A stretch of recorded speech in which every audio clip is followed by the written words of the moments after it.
Hello, welcome to the Game Scholar Podcast. I'm your host, Rob Farr, along with the co-host and namesake of the podcast, Leonard Herman, the Game Scholar, You always the step father on of me. gaming history. You always step on me with that one, and our five listeners, find it endearing.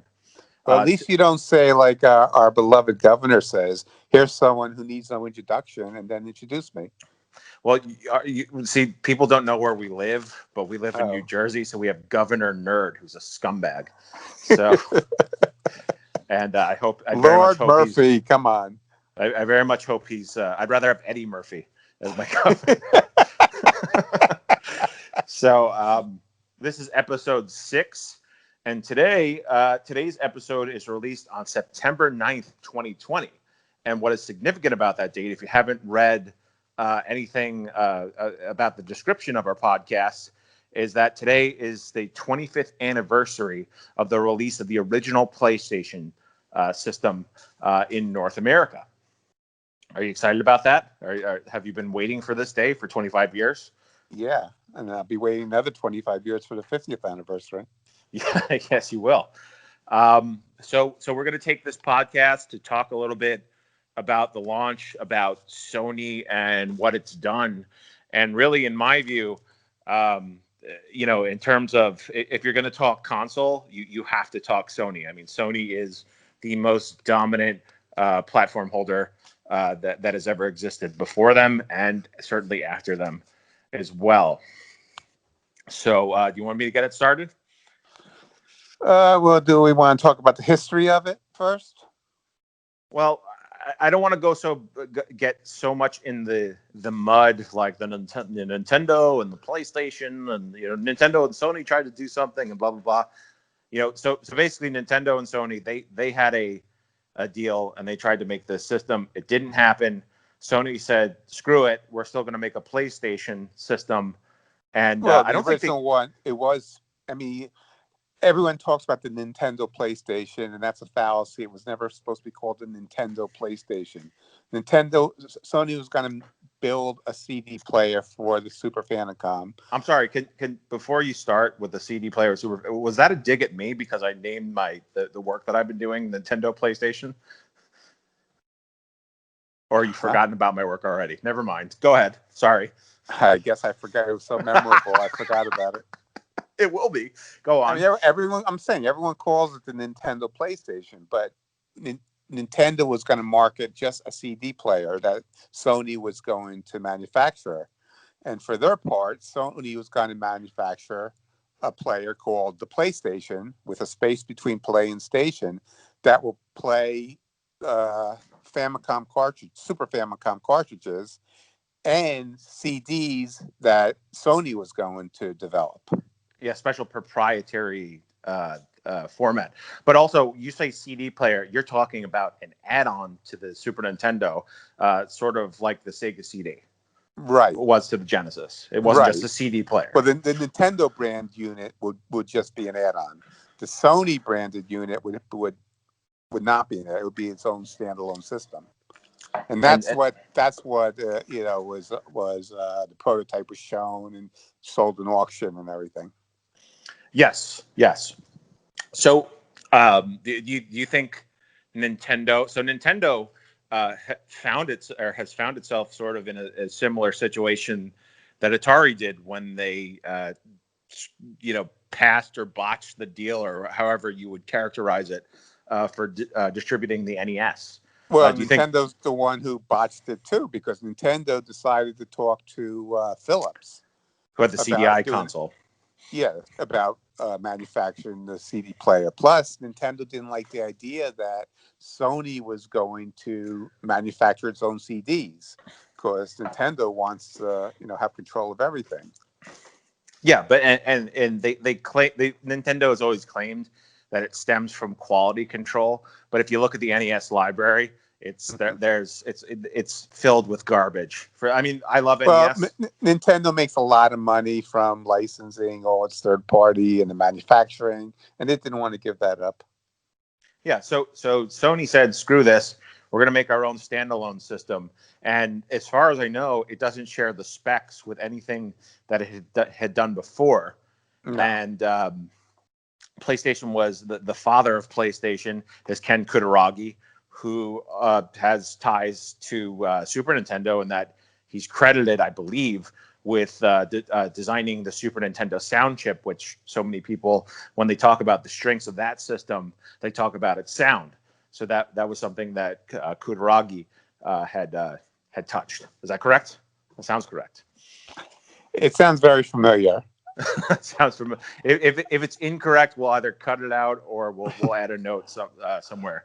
Um, so they what Sony and people don't understand like polygon 3D graphics are ubiquitous today, but back then it was a major transition from what had been primarily 2D games, and then you had this leap or this turn into 3D. And what I'm more a Sega guy than anything else. What I always found was kind of ironic is that Sega was pioneering so much 3D stuff, especially in the arcade with its Model 1 and then its Model 2 arcade boards. I mean, really, so many of like the fundamentals of 3D, especially early 3D, were established through Sega games on their hardware.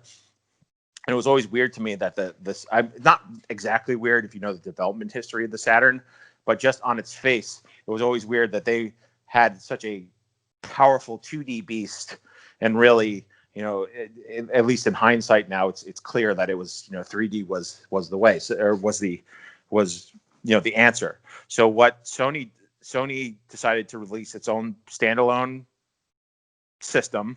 It came out in early, I think, December 3rd, 1994 in Japan, and it was released, I think, within a week of the Sega Saturn console.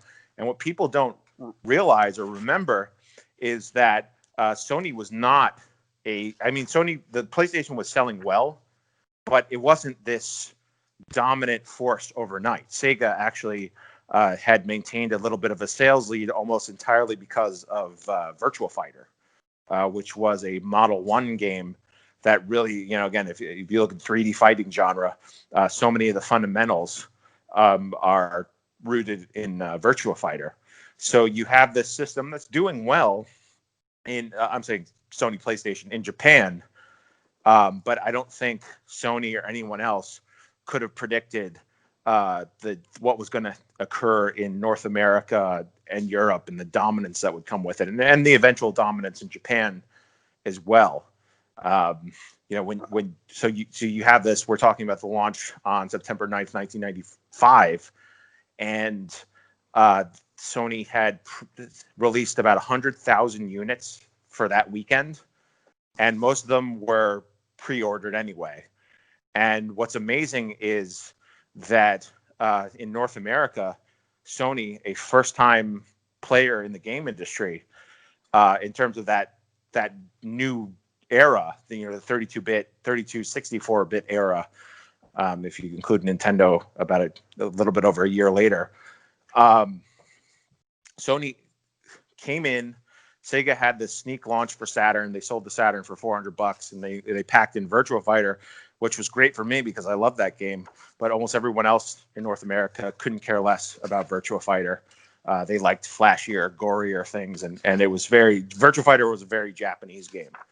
And so anyway, you have Sony come in. They sell those 100,000 units in that first weekend. Most of them pre-order. So I guess sold mostly through pre-order, and they never lost dominant market share in North America. That like they outsold Sega in the first weekend that they came out.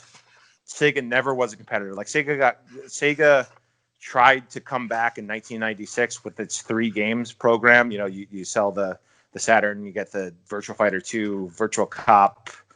What the hell was the other one? Oh, Daytona USA. And that sold pretty well for Sega and Saturn, but it wasn't enough to challenge Sony's dominance. And even when the Nintendo 64 came out in, what was it, like late September 96, Nintendo did well at first, but even Nintendo had nothing for Sony. I mean, it really is amazing what Sony was able to accomplish, especially in that first generation where they had made a PlayStation system available. Anything, Game Scholar? Oh, I thought I'm on this too. So yeah, I didn't think you were going to take a breath of air, but I don't know. I lost my train of thought now. well, it is amazing. Again, I'm speaking to Sony's dominance, and you can gather your train of thought. But here's another thing that I'll add with Sony, which is pretty amazing. And again, I'm not a Sony fanboy. I've owned all their systems, but I definitely prefer other game makers and other game manufacturers. But I mean, Sony has been as I think I said at the top of this episode, the most dominant console platform holder ever. I mean, original PlayStation, the one that launched 25 years ago today, sold over 100,000 units. I think it was 105. PlayStation 2 came out, and what was it, 155 or something like that? It's the best-selling piece of game hardware ever released. Some people, Nintendo fans, like to say, well, DS was close, but DS was sold. Yeah, the original PlayStation is number 2 at 104,000. No, 104 million. Yeah, 100. I don't even. What do you think? Number 2? Well, PlayStation 2 is the number 1 console at 1.5 million consoles sold. But it is the original PlayStation number 157 million consoles sold. I'm sorry. Is it 157? Yes. And the PlayStation is 104 million. I think PS4 has outsold the original PlayStation, or at least outshipped it now. But you're also talking about a market that's drastically different and incredible and much smaller in the mid 90s versus when PlayStation 4 was released in, what was it, 2013? Okay, I'm looking at the grid that's in Phoenix 4, which was published in 2017. So a lot has changed since then. Yeah, but you have 4 main Sony consoles that are out as of this recording, and 3 of them have sold over 100 million units. That's unbelievable. To put it in perspective, Nintendo has only one system. I'm talking one console, not cheap handheld. I'm saying, and handhelds are relatively cheap in comparison to consoles. Wii sold over 100 million units. Otherwise, there's never been a Nintendo system that sold over 100 million. There's never been a Sega system that sold over 100 million. There's never been a Microsoft system that sold over 100 million. Well, this outdated grid that I have, the PS3 is number 5 at 84 million. And that's funny that you bring that up, because the PS3 is the only console from Sony that didn't break that 100 million mark. But what's interesting about that is PS3 is kind of viewed as a failure for Sony. And I'm not sure. It depends on the numbers that you look at. The worldwide numbers of Xbox 360 and PS3 are about neck and neck. And that's sort of, Xbox 360 is Microsoft's shining moment in console. Yeah, well, really, what this grid says is the PS3 is number 5 is 83.8 million, and 360 is 84 million. Okay, so and basically very close. Yeah, and that is it's impressive for Microsoft in the European and North American territories, because they basically have no presence with Xbox in Japan. So that's why Sony was able to kind of pull neck and neck. And it's interesting also about that generation is that while the Wii looked to be the most successful console in North America in that generation, because the Wii sales just kind of fell off a cliff around 2010, Microsoft ended up selling more 360 units in North America than Nintendo sold Wii units. So anyway, all this sales talk, I'm sure, is very riveting, but I can't imagine on one hand, I wish the PlayStation never came out, because Sega Saturn is my favorite system ever, and it was so depressing as a Saturn fan who bought a PlayStation in 1996, but still, as a Saturn fan, it was very depressing to see all of my friends buy these games that I thought were crap, and really so many of them don't hold up anymore. I think primitive 3D in general doesn't hold up so well, while Saturn's library or the games worth playing were more 2D stuff. And I think Saturn maybe has aged better, but that really doesn't make, that doesn't really help Sega um, or fans of that system. But it's hard to fathom the industry without Sony, and it's just hard to imagine. And really, I don't think Well, that Sony today, of gets. course, it's hard to imagine. I mean, they're a major player, but back in 1995, I mean, I looked at Sony. They make CD players and TVs and stuff. But they were a third-party company. They did do software. Well, they did Sony ImageSoft. Yeah. And it's interesting that Sony ImageSoft was heavily involved, or it seemed to be heavily involved in PlayStation operations early on. And people will learn more when they read about my research on the other Nintendo PlayStation. I know it's not the Nintendo PlayStation, but whenever that's released. But it's on one hand, I'm not. It's weird. Sony's been around enough that they bother me, because they actually have censorship policies in place and all this stuff now, which is weird, because video games, especially when Sony was out, it was as a rogue renegade sort of medium, and everybody was about no censorship for video games for so long.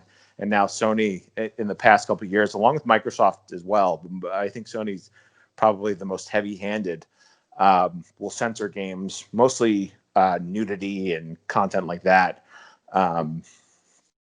But regardless, it's an amazing achievement.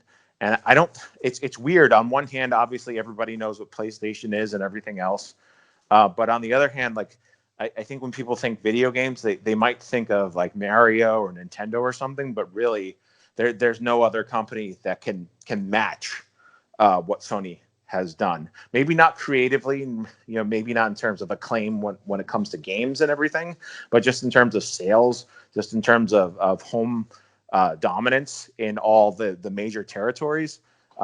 You if you own a hat, take it off or tip it to Sony, because we'll never see this again. Consoles as we know it are going away, it seems. So the records and the performance and everything else that Sony's been able to do and able to show and everything else, I don't think will ever be challenged, just because we're changing. Again, consoles are going away. People are doing. There's so many more choices with mobile and everything else, but it doesn't erase what Sony's done, and it really won't erase what Sony's done, just because we're moving off of the more traditional models. So kudos to you. Thanks, thanks Ken Kutaragi and everyone else. You ruined my childhood destroying Sega, but you did a lot for games and gamers and everything else, and congratulations or something. Not that they're listening. Hey, Ken Kutaragi is a Facebook friend of mine. Maybe he is. What's that? Ken Kutaragi is a Facebook friend of mine, so maybe he will listen to this. Is it Kutagi or Kutaragi? I don't know. I don't know. I thought it was Kutaragi. Okay, it sounds good. So, what do you think? What is your favorite PlayStation memory? Do you have one? Oh, my favorite, I guess, would be my PlayStation, or any PlayStation.